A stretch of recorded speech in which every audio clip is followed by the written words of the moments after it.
And now it is my honor and privilege to introduce this year's commencement speaker, who is a great supporter of Washburn Law School, Richard C. Dick Hite. Dick received a Bachelor of Science degree from the University of Kansas in 1950. He earned his law degree from Washburn University School of Law in 1953. While he was at Washburn Law, Dick was a member of the Phi Alpha Delta, or PAD, legal fraternity. Upon graduating from Washburn Law, he was commissioned through the Reserve Officer Training Corps program as an officer in the Judge Advocate General's Corps of the United States Army. After serving a three-year tour in the JAG Corps, he briefly worked for a major insurance company, and then, in 1960, he joined the Wichita law firm of Carrs, Nelson, Fanning, Hite, and Kellogg. In 2000, he founded the Wichita law firm of Hite, Fanning, and Honeyman, which focuses on product liability and general business defense litigation. Throughout his professional career, Dick has worked to bring uniformity to state laws and cooperation among state legislatures as a past president and executive committee chairman of the National Conference of Commissioners on Uniform State Laws. He is the past chairman and a fellow of the American College of Trial Lawyers and was chairman of the Kansas Supreme Court Nominating Commission. He has been a member of the Wichita, the Kansas, and the American Bar Associations, and remains active in the International Association of Defense Counsel, the Kansas Association of Defense Counsel, and the National Conference of Commissioners on Uniform State Laws. Dick's extensive community service includes chairmanships on the board of directors of the United Way of the Plains, the Via Christi Regional Medical Center, and the Via Christi Health System.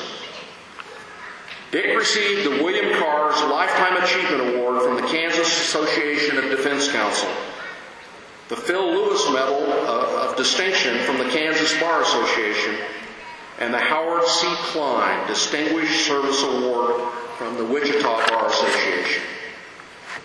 Dick has been a Washburn University Foundation Trustee Emeriti since 1986.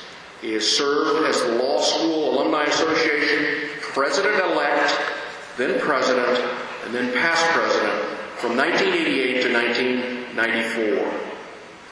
And as a member of the Alumni Association Board of Governors from 1983 to 1994.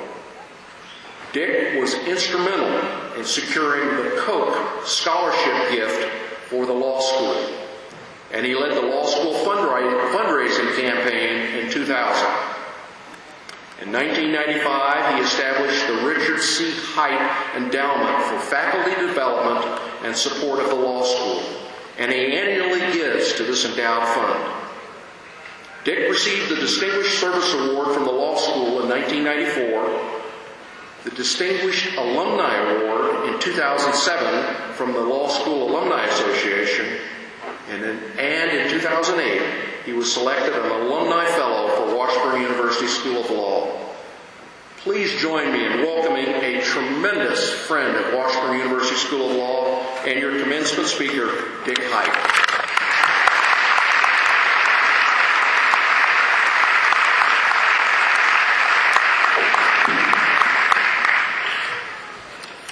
First of all, congratulations to the class of 2011. It is a real privilege to participate in this celebration of your achievements and to welcome you to an ancient and honorable profession. We take pride in having lived under the rule of law in this country for over 200 years. When you embark upon your careers, you will join fellow members of the bar in having the solemn responsibility of preserving the rule of law. This is a phrase that is frequently used but seldom defined. And it's worth taking a minute to kind of go into that.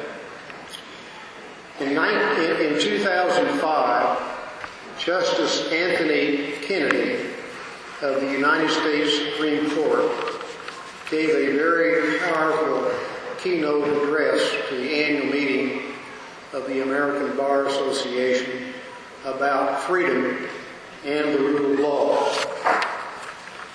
Justice Kennedy suggested that there are three principles that should be included in any definition of the rule of law.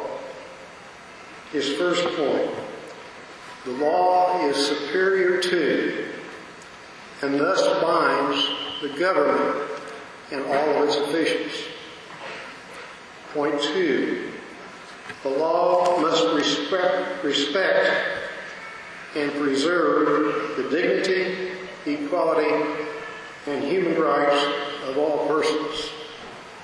And point 3, the law must devise and maintain systems to advise all persons of their rights, and it must empower them to fulfill just expectations and redress grievances without fear of penalty or retaliation.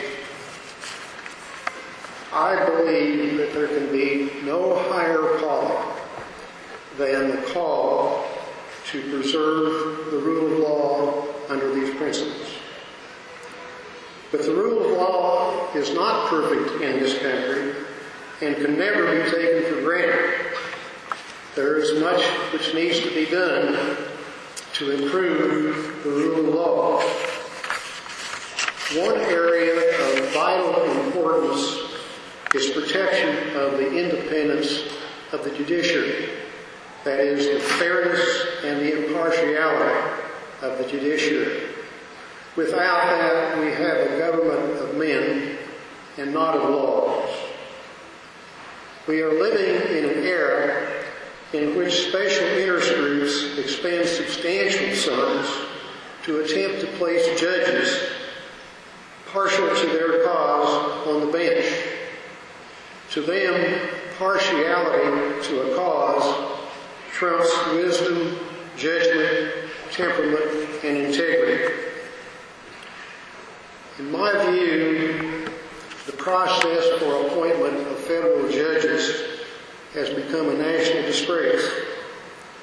Presidents are pressured to appoint judges who supposedly will advance their political and social agenda. Too often, members of the Senate and the opposite party attempt to embarrass the nominee or delay or even defeat confirmation. Now, in the states, 22 states elect appellate judges. This, of course, does not include Kansas. From 2000 through 2009, the funds raised for judicial elections in those 22 states increased to $208 million from $83 million in the previous decade. Most of these campaign funds came from special interest groups.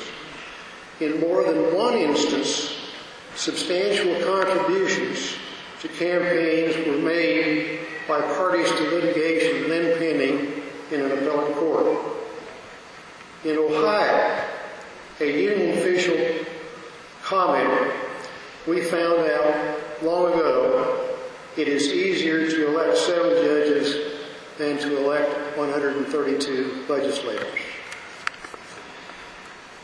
These judicial campaigns have changed the all-important public perception of the fairness of the courts.